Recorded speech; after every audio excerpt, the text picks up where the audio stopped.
derrière l'arbre de la transformation, la forêt des innovations managériales. Bonjour Christian de Félix. Bonjour Jean-Philippe Denis. Christian de Félix, vous êtes professeur des universités, vous êtes directeur de Grenoble IAE et vous êtes spécialiste de gestion des ressources humaines.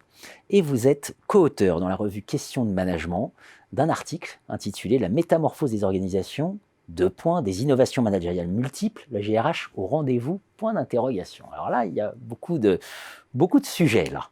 Alors d'abord, premier sujet peut-être, qu'est-ce qu'on entend par des innovations managériales multiples et, ce que j'ai dit dans le titre, comment ça s'articule avec cette grande question de la transformation? On peut partir de la transformation. C'est un peu la pointe visible d'un iceberg.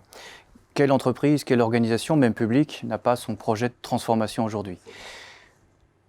C'est bien sûr la transformation digitale, mais on voit aussi que c'est de plus en plus la transformation managériale. Et en fait, derrière cette appellation et derrière ces projets très ambitieux, souvent pas toujours couronnés d'effets, il y a, nous semble-t-il, une multitude, une sorte de nébuleuse de pratiques, et ce sont ces innovations managériales que nous avons voulu mieux décrypter. Vous avez voulu mieux décrypter. Alors, est-ce qu'on, pour les comprendre, on peut peut-être essayer de raisonner en catégories? Il faut d'abord effectivement s'entendre sur ce que veut dire innovation managériale. Et quand on regarde la littérature, on réalise quelque chose d'assez fondamental et un peu paradoxal, c'est que c'est un terme assez ancien finalement.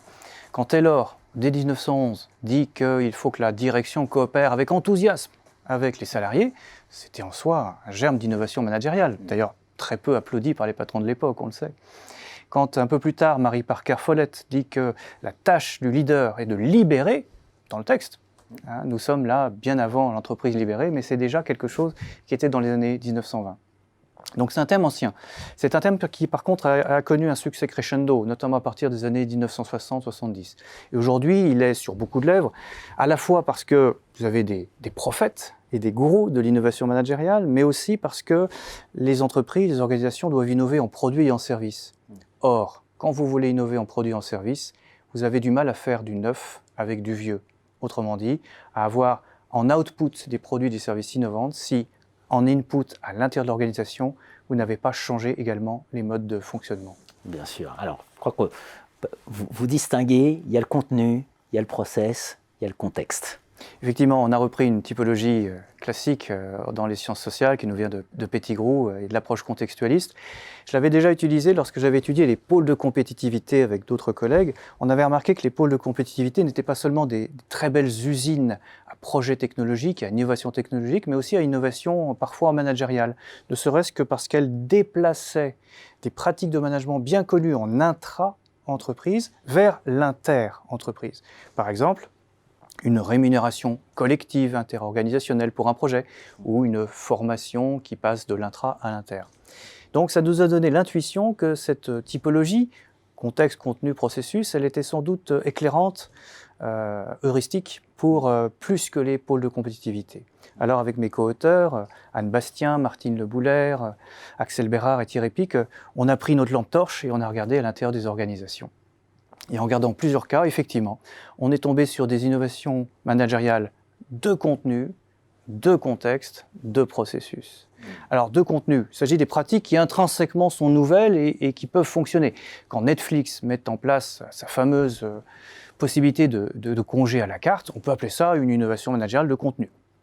Mais quand vous avez un hôpital qui essaye d'importer avec plus ou moins de bonheur des méthodes de lean management dans son univers, c'est peut-être pas moins une innovation managériale. Il faut que ça marche, il faut que ce soit pertinent, c'est tout un débat. Oui. Mais quand vous essayez de faire ce genre de transfert et d'adaptation, on a une innovation managériale de contexte.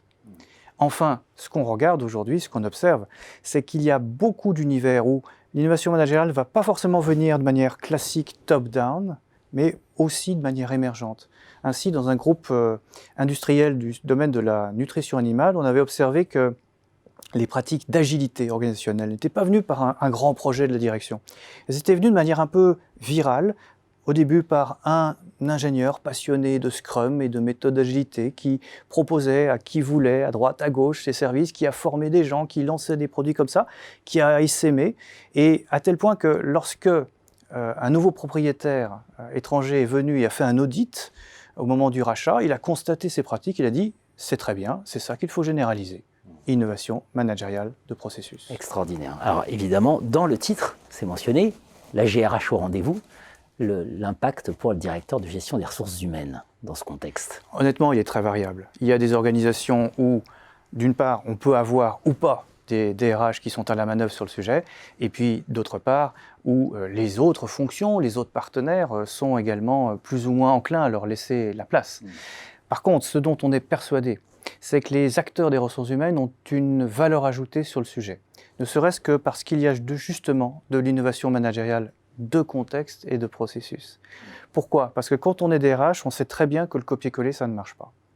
On sait très bien que la singularité des cultures, des identités professionnelles, c'est quelque chose d'extrêmement fort et que donc on ne transpose pas, on ne greffe pas une pratique managériale comme ça. Donc ça fait des DRH des bons pilotes de l'innovation managériale de contexte, avisés. Les DRH, je pense, sont aussi potentiellement des très bons pilotes pour l'innovation managériale de processus. Autrement dit, comment va-t-on faire se répandre et se diffuser une pratique de gestion? Ils ont acquis par toute l'expérience des outils de gestion des ressources humaines cette certitude, cette conviction que on ne crée pas des outils pour les gens, mais on les crée tout simplement avec eux. Et que donc, c'est un autre processus qui doit être à l'œuvre. Bien sûr. Un article extrêmement intéressant. Dans le titre, on a l'idée de métamorphose, voilà, métamorphose des organisations. Alors évidemment, c'est un peu grandiloquent de parler de métamorphose, mais on sent quand même qu'aujourd'hui, on est, vous l'avez évoqué sur le cas de l'hôpital, par exemple, le lean management, on a l'impression que si on ne s'inquiète pas de ces questions-là, de type innovation managériale, on peut constater des dégâts a posteriori très importants. C'est-à-dire, c'est pas juste pour faire mieux, c'est aussi pour empêcher des dérives. Oui, et cette métamorphose, elle est tous azimuts. C'est la métamorphose du sens, avec la possible raison d'être de l'organisation. C'est la métamorphose des périmètres, où s'arrête, où commence l'entreprise. On n'a pas fini de voir des changements de ligne. Et c'est la métamorphose, après, des process, des façons de faire.